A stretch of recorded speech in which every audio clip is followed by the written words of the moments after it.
सभी का मैं तहे दिल से शुक्रिया अदा करता हूं। एक जोरदार तालियां आप अपने लिए।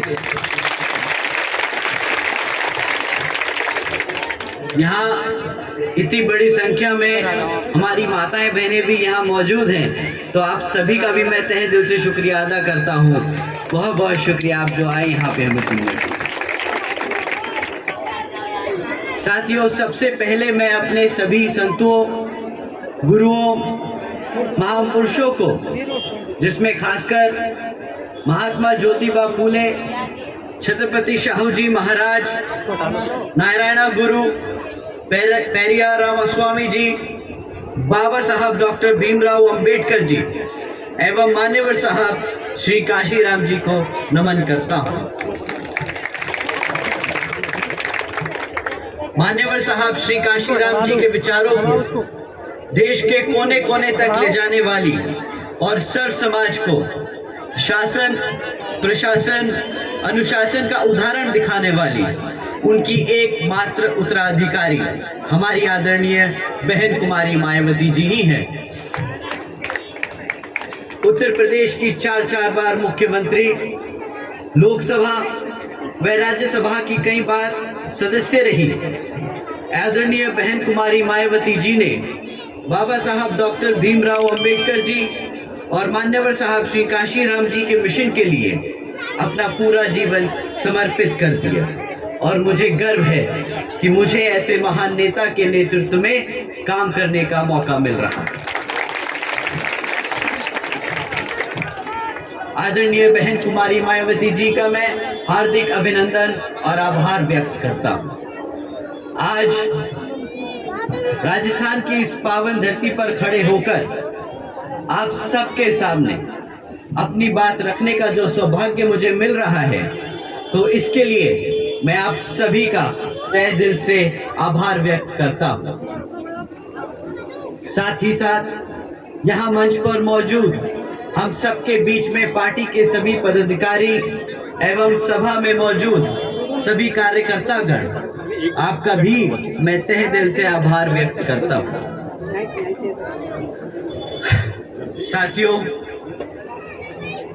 आज आप इतने धैर्य से हमें सुन रहे हैं, तो क्या आपको मैं अपनी एक दिल की बात कहूं? अगर आप इजाजत दें तो सुनिए। बाबा साहब के दिखाए रास्ते और मान्यवर साहब के बताए तरीकों और बहन जी के बेबाक अंदाज को समय आ गया है हमें दिल और दिमाग से अपनाने का।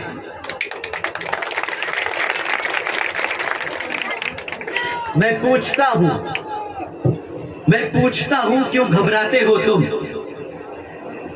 मैं पूछता हूं क्यों डरते हो तुम?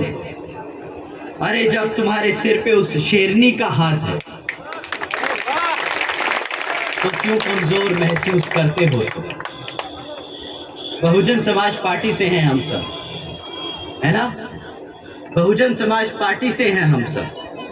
कभी न झुकना, कभी न रुकना, अपनी जिंदगी को अपनी शर्तों पे जीने वाले हो तुम।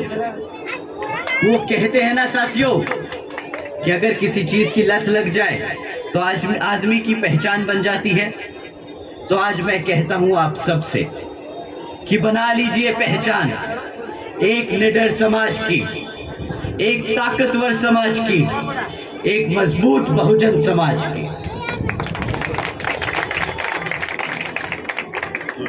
साथियों, बाबा साहब डॉक्टर भीमराव अंबेडकर जी ने लोकतंत्र की कुछ इस तरह व्याख्या की थी। बाबा साहब ने ये अंग्रेजी में लिखा था, तो पहले मैं वैसे ही पढ़ूंगा जैसा बाबा साहब ने लिखा और फिर हिंदी में आप सबको समझाऊंगा। बाबा साहब ने लोकतंत्र की कुछ इस तरह व्याख्या की थी। A form and a method of government whereby revolutionary changes in the economic and social life of people are brought about without bloodshed। बाबा साहब जी का कहने का क्या मतलब था?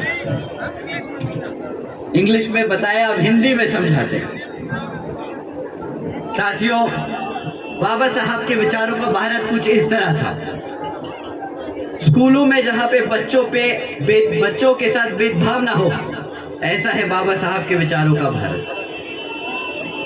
जहां पर महिलाओं पर अत्याचार ना हो, ऐसा है बाबा साहब के विचारों का भारत।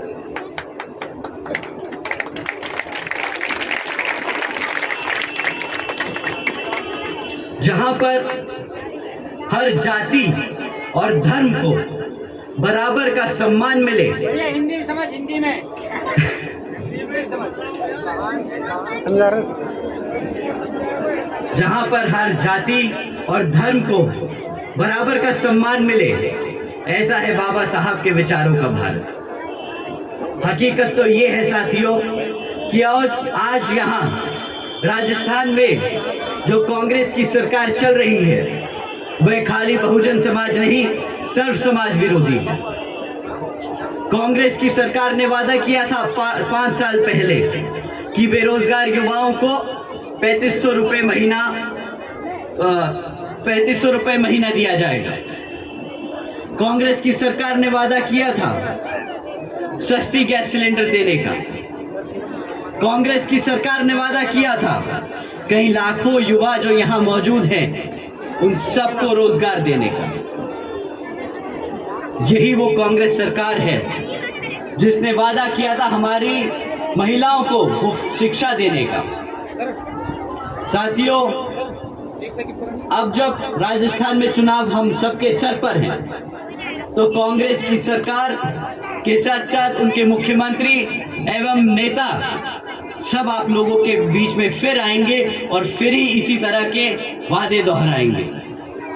पर हकीकत तो ये है कि राज्य की कांग्रेस सरकार ना हमारे युवाओं को दे पाई रोजगार, ना दे पाई हमारे बेरोजगार युवाओं को 3500 रुपए महीना, ना दे पाई हमारी महिलाओं को मुफ्त शिक्षा।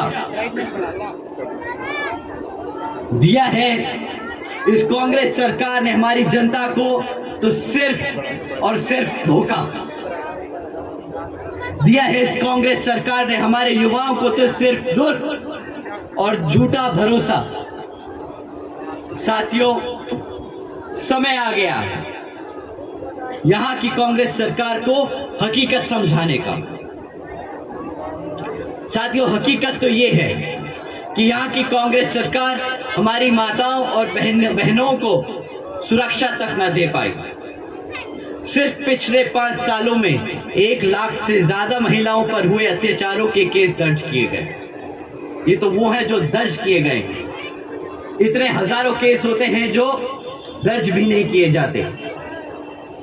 चाहे वो एक महिला का गैंग रेप कर मर्डर करने का केस हो, चाहे वो एक महिला शिक्षिका का जिंदा जलाने का केस हो, चाहे वो एक 9 साल की छोटी सी बालिका का बलात्कार कर गला घोट उसकी हत्या करने का केस हो। साथियों, आज मैं आपसे सच में पूछना चाहता हूं कि जो सरकार अपनी बहन बेटियों को सुरक्षा ना दे पाई, क्या उसके मुख्यमंत्री को गद्दी पे बैठने का हक है? थोड़ा तेज बोलिए, जयपुर तक आवाज जानी चाहिए। तो मुख्यमंत्री जी, जो झूठ और धोखा आपने हमारी यहां गरीब जनता को दिया है, ना ये जनता भूली है और आने वाले आम चुनाव में ना आपको ये भूलने देगी। साथियों, मेरा ये गुस्सा व्यक्तिगत नहीं, मैं दुखी हूं। दुखी इस बात का है कि जो बहुजन समाज मुख्यमंत्री के साथ साथ प्रधानमंत्री बनाने की ताकत रखता है, उसी समाज का शोषण किया जाता है। केवल यहाँ राजस्थान में नहीं, बल्कि हर एक उस प्रदेश में जहां पर मनुवादी सोच रखने वाली सरकारें चल रही हैं। साथियों, अगर ये हाल कांग्रेस का है तो एक बार भी मत समझिएगा कि बीजेपी बेहतर है। बीजेपी की भी फितरत कुछ इसी तरह की है, धोखा देना, कमजोरों पर अत्याचार करना और बहुजन समाज को तबाह कर रखना। साथियों, कुछ लोग रेडियो पर आके आपको अपनी मन की बात सुनाकर वोट ले गए आपका, कि बात सच है कि नहीं? हाथ उठा के बता दीजिए कि सच है कि नहीं।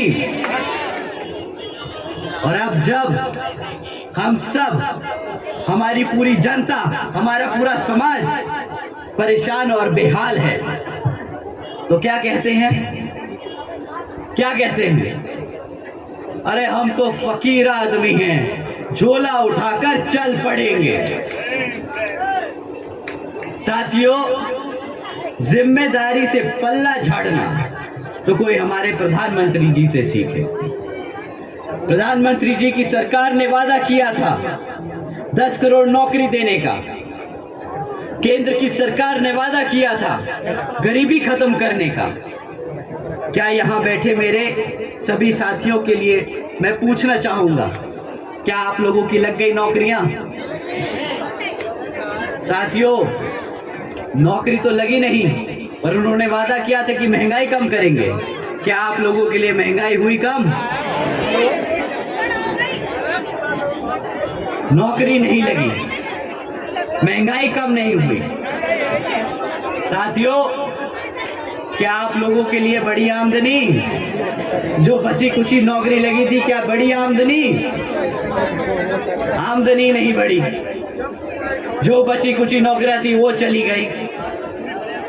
जो खाने का राशन पहले सस्ते में मिलता था अब महंगा हो गया। साथियों, आपको अब एक फैक्ट बताएं, 10 करोड़ नौकरी का वादा किया था।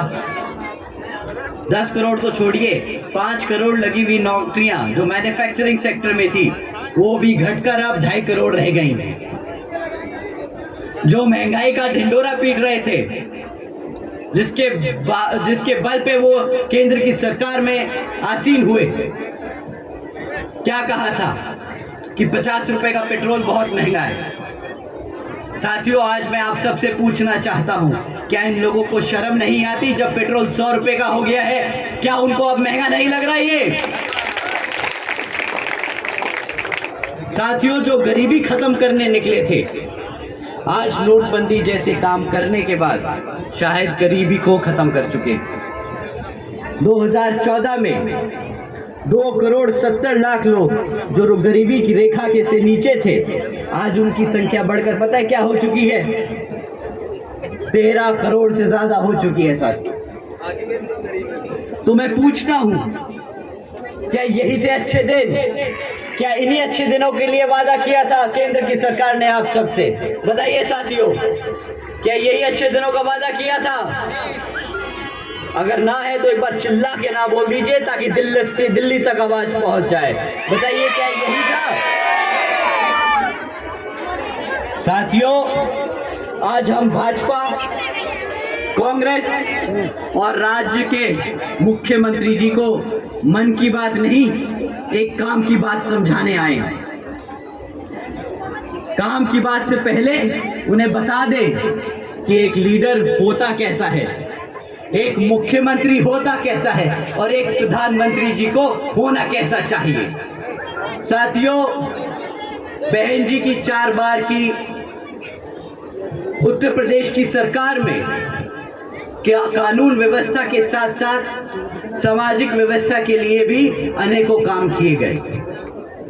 बहन जी ने देश में पहली बार सरकारी कॉलेजेस में स्टूडेंट हॉस्टल्स में अन्य पिछड़े वर्गों के छात्रों के लिए 27% आरक्षण की व्यवस्था तय की।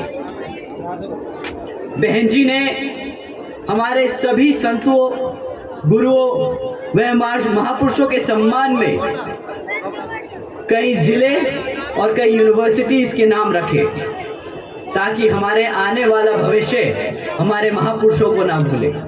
जैसे Gautam Buddha university, Ambedkar university, Chhatrapati Shahuji Maharaj university, Mahatma Jyotiba Phule नगर, महामाया नगर, संत कबीर नगर एवं गौतम बुद्ध नगर।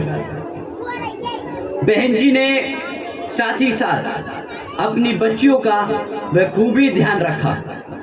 बहन जी ने सावित्रीबाई फूले बालिका शिक्षा योजना के तहत 7 लाख से ज्यादा बच्चियों को 12वीं तक की शिक्षा प्राप्त करने हेतु 600 करोड़ से ज्यादा की लागत इन बच्चियों को अपने पैरों पर खड़ा कर एक उज्जवल भविष्य देने के लिए खर्ची।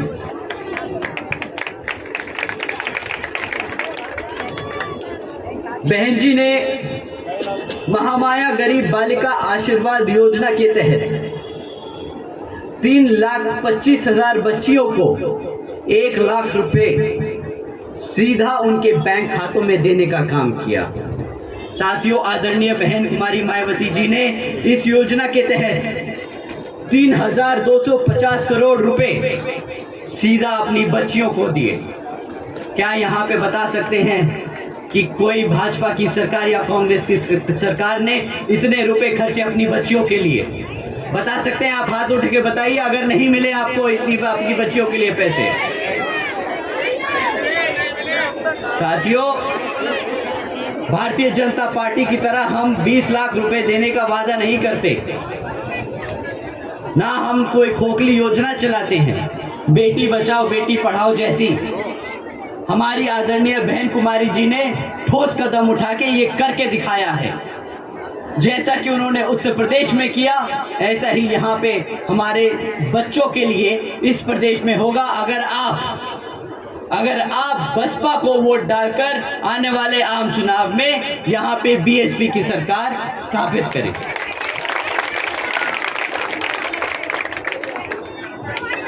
आदरणीय बहन जी ने अपने शासनकाल में, अब सुनिए, बहन जी ने अपने शासनकाल में 12,500 करोड़ की लागत से हमारे एससी, एसटी, ओबीसी एवं अन्य आदिवासी समाज के 3,50,000 से ज्यादा परिवारों को अपना खुद का घर देने के तहत, महामाया आवास योजना के तहत अपना खुद का घर दिया। आदरणीय बहन जी ने अपने शासनकाल में 2,60,000 से ज्यादा भूमिहीन परिवारों को 1,35,000 एकड़ से ज्यादा का जमीन का मालिकाना हक दिलाया। साथ ही साथ आदरणीय बहन कुमारी मायावती जी ने अपने शासनकाल में 1 लाख से अधिक सफाई कर्मचारियों की भर्ती की, 2 लाख से अधिक जवानों को पुलिस फोर्स में भर्ती किया, 90,000 से ज्यादा शिक्षकों को सरकारी नौकरी दी। साथियों, माननीय बहन जी ने एससी, एसटी, ओबीसी एवं अन्य पिछड़े वर्गों के साथ साथ अल्पसंख्यक समाज को मुफ्त का राशन देने जैसी योजनाएं चलाने की वजह रोजगार के अवसर दिए, ताकि हमारा समाज के बच्चे अपने पैरों पर खड़े हो सके। और साथियों, यही है असल मायने में सर्जन हिताय व सर्जन सुखाय की नीति।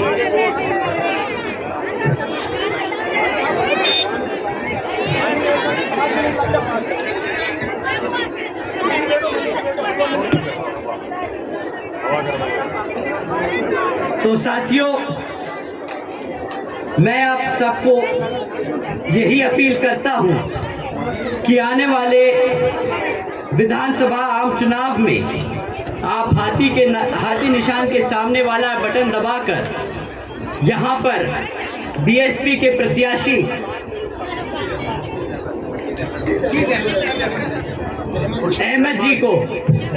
खुर्शीद अहमद जी को बसपा से वोट डालकर विजय बनाकर जयपुर भेजेंगे। अंत में मैं यहाँ मौजूद सभी माताओं, बहनों, बड़े बुजुर्ग और हमारे युवा साथियों को, जो इतनी दूर से चलकर इतनी गर्मी में हम सबके साथ यहाँ आज संकल्प यात्रा में शामिल हुए हैं, तो मैं आप सभी का तहे दिल से धन्यवाद करता हूँ। जय भीम, जय भारत।